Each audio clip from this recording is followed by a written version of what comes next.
The roots of Dr. Martin Luther King Jr.'s civil service may have been planted right here in Connecticut. Back in 1944, he worked at a tobacco farm, and the experience outside of the segregated South changed his life. In this week's road trip close to home, News 12 photojournalist Lori Golias takes us to Simsbury. We're in Simsbury, Connecticut at the Simsbury Free Library. And it's the home of the Martin Luther King and Connecticut Memorial. This project was driven by students from start to finish. Behind me here we have the memorial for Dr. Martin Luther King Jr. We have here 5 panels. Each of the panels has a little bit of information about Dr. Martin Luther King Jr. When I was a freshman in college some 15 years ago, several of my fellow students, I joined several of my fellow students in coming to Connecticut to work for the summer. Martin Luther King came to Simsbury in the summers of 44 and 47. Martin Luther King worked in the tobacco fields, which are still in town, and you can still go and see them.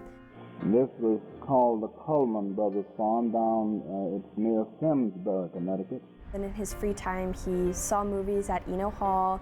In the letters home to his mother, he wrote about going to the movies, about going to get a milkshake at the drugstore. The buildings are all still here.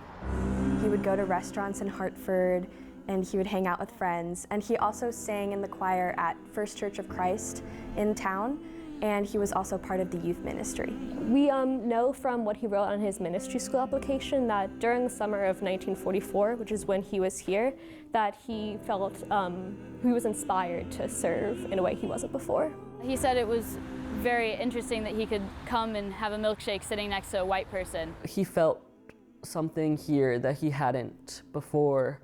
Well, there was segregation going on in the South at the time when he lived, so coming to Connecticut where it was less segregated would definitely be very different. Being able to worship in the same place as white people and eat next to white people and ride in the train car next to white people, it was just a new experience for him. This was just a bunch of history buffs, young history buffs who found the story of Martin Luther King fascinating and then were amazed that he was their age walking these streets and trying to figure out who he wanted to be.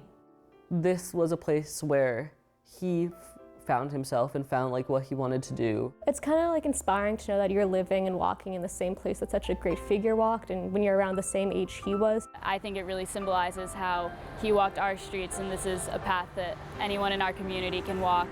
I believe it's important to know about Martin Luther King Jr., to learn about him, to celebrate him every day or any day of the year.